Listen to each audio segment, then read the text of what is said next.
The glass shattered before anyone could breathe. Red wine slid down his suit like spilled blood, staining not just fabric, but dignity. The room froze. Laughter died. And standing there, drenched and silent, was a man who had built empires from nothing, humiliated in front of people who would soon regret ever watching. They didn't know who he was. They only saw the color of his skin. But in that single cruel moment, they exposed more about themselves than he ever could. What happened next would turn their laughter into ruin and make the world remember his name. She thought she'd embarrassed him. But the truth? Her downfall had already begun. Marcus Reed wasn't the kind of man who demanded attention.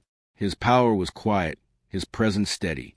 Each morning, he rose before dawn, reviewed reports from 3 continents, and still found time to call his mother before work.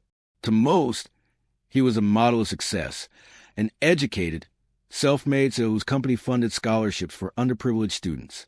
Yet despite his success, Marcus never forgot what it felt like to be underestimated, to walk into rooms where smiles had judgment. Still, he believed progress came through patience, through example, not confrontation. That evening, he attended the Western Foundation Gala, a place where charity was currency and arrogance dressed as elegance. He didn't come for praise or publicity. He came because his company had pledged millions toward rebuilding schools in forgotten communities. For Marcus, it was another step toward change. For everyone else, it was just another glittering night of wealth and whispers. But in a world where appearance often overshadows character, not everyone saw the man behind the mission. Some saw only what they wanted to see, and one person, in particular, was about to make a decision that would expose the rot beneath the luxury. He thought the night would end with polite applause and another promise kept. But what awaited him under that chandelier would change everything. The music of the gala swelled, violins cutting through laughter and the clinking of glasses as Marcus stood near the edge of the ballroom, unnoticed but observant. The chandelier above him glittered like 1,000 watchful eyes, each reflecting a world that had never truly seen him. He was there as a keynote donor, a man who quietly funded more dreams than most in that room would ever imagine. Yet to them, he was just another unfamiliar face. Across the room, Evelyn Hale, the billionaire host's wife, glided through her circle of admirers, her diamond bracelet catching the light as easily as her cruel smile. When her gaze landed on Marcus, something shifted, an unspoken assumption, a silent judgment cloaked in polished charm. She tilted her head, whispering to a friend, and within seconds, the laughter spread like wildfire. Marcus could feel it, the quiet sting of being reduced, again, to something less. Still, he remained calm, offering a polite nod to those who turned to stare. He'd learned long ago that dignity was the sharpest weapon in rooms built on arrogance. But arrogance often strikes first. Evelyn stepped toward him, her heels echoing across the marble floor as conversations dimmed. The crowd's attention followed her like a current pulling the tide. With every step, the tension thickened, invisible but suffocating. When she stopped before him, the air felt colder. Her words were soft enough to seem harmless, but laced with poison, each syllable designed to remind him of where she thought he belonged. The smirks, the sideways glances, the subtle chuckles from those too afraid or too complicit to intervene. Marcus felt the heat of humiliation creeping up his neck, but his expression didn't falter. He knew what she didn't. That power built on cruelty always collapses under its own weight. Then it happened. The glass of wine, the flash of red, the gasp that followed like a collective heartbeat stopping mid-breath. The liquid splashed down his chest, staining his suit, his skin, his moment. Silence fell so deep it felt eternal. Evelyn's smirk widened, confident in her cruelty, as if she just reminded the world of its hierarchy. Cameras lifted discreetly, recording. Whispers turned into the rustle of moral discomfort. Marcus didn't speak. He simply reached for a napkin, wiped his hand, and met her eyes, calm, unbroken, terrifyingly composed. And in that moment, something in her confidence faltered, because she didn't yet understand the scale of what she'd just done. But she would. The wine hadn't just stained a suit. It had shattered reputations, exposed hypocrisy, and set in motion a fall no apology could stop. By morning, The world would know what happened in that ballroom, and the same woman who mocked his silence would be drowning in the echo of it. He thought the humiliation ended with the spill, but this was only the spark before the fire.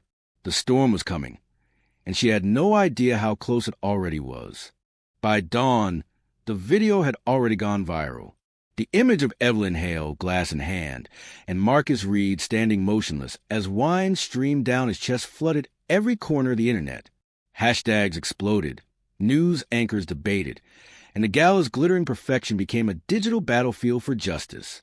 Evelyn woke to hundreds of missed calls, her face plastered across headlines that read, "Billionaire's wife humiliates black CEO." The empire her husband had built over decades began to crack under the weight of public outrage. Sponsors vanished overnight. Investors pulled out. By noon, hashtag the spill had become a symbol, not just of one woman's cruelty, but of an entire system's arrogance. Inside the Hale estate, chaos reigned. Charles shouted into the phone, begging for meetings that would never happen. His wife paced, trembling between anger and disbelief.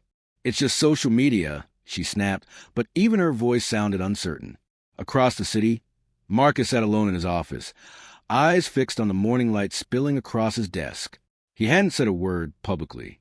He didn't need to. His silence had become its own message, echoing louder than any statement could. Reporters begged for interviews.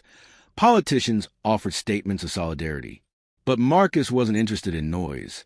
He was planning justice that wouldn't fade with tomorrow's news cycle. Hours later, in a boardroom in Washington, the decision was finalized. Reed Global Industries withdrew all partnerships with Hale Aerospace. The Pentagon followed, citing ethical violations. Within minutes, billions evaporated. Charles received a call during a press briefing. The color drained from his face as he realized the magnitude of what had just happened. Evelyn, watching from home, felt her chest tighten as she saw the breaking news banner. Defense contract terminated. Hale Aerospace blacklisted indefinitely. The camera zoomed in on her frozen expression. The same face that had once smirked in a ballroom now breaking under the weight of her own arrogance. The world she ruled through influence and wealth was collapsing in real time. Lawsuits, investigations, public condemnation. And through it all, Marcus remained composed, a living reminder that power without integrity is only borrowed. That night, he appeared briefly on television, his voice calm, deliberate. When asked about the incident, he said only, "Dignity doesn't need to shout." The clip spread like wildfire. Millions watched, not for scandal, but for truth. People saw, in his restraint, a quiet strength that generations before him had been denied the chance to show. The story had stopped being about a spilled drink. It had become a mirror, forcing a nation to see what it had long chosen to ignore. And somewhere in the ruins of her mansion, surrounded by the ghosts of her own entitlement, Evelyn finally understood the magnitude of what she destroyed.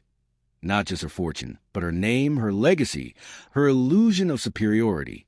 Yet, even then, she didn't know what awaited her next, because Marcus's silence wasn't just punishment. It was preparation. The kind of justice that doesn't shout, it transforms. And soon, he would show her what real power looks like. She thought she'd hit rock bottom. But the final reckoning was still to come. Months later, the echoes of that night still lingered across boardrooms and headlines. The Hale family name, once a symbol of wealth and prestige, had become synonymous with disgrace. Their mansion sat half empty, stripped of art and luxury, a hollow monument to the cost of arrogance. Evelyn, once draped in diamonds and pride, now volunteered quietly at a community shelter as part of her restitution. The cameras followed her there, but this time she didn't pose, she served. The woman who once mocked humility was now learning it, one meal, one apology at a time. On a quiet evening, as she handed out dinner plates, a familiar voice spoke her name. Marcus stood at the doorway, calm as ever, holding documents, donations from his foundation to expand the shelter's reach. Their eyes met, and for a moment, silence spoke louder than regret. She tried to apologize, but Marcus simply said, "Don't waste a lesson." Then he left, his step steady, his dignity untouched. Weeks later, at a conference hall filled with CEOs and leaders, Marcus addressed the audience about the ethics of power. He spoke not of revenge, but of responsibility. How privilege, when blind to humanity, destroys more than reputations. It corrodes the soul of progress. His words weren't angry. They were timeless. Power without character is corruption, he said. And silence, when faced with injustice, is agreement. The room erupted in applause, not for a man wronged, but for a truth too long ignored. The clip spread across platforms again, not as scandal, but as lesson. Millions watched, commented, shared. The story had become more than a headline. It had become a mirror reflecting the quiet prejudice that thrives behind polished smiles and expensive suits. And as the world moved on, Marcus's message lingered, that dignity is the greatest form of resistance, and justice, true justice, doesn't always roar. Sometimes it walks away, calm and unbroken, leaving behind a question that refuses to fade. How many more moments like this must we witness before we finally change the way we see one another?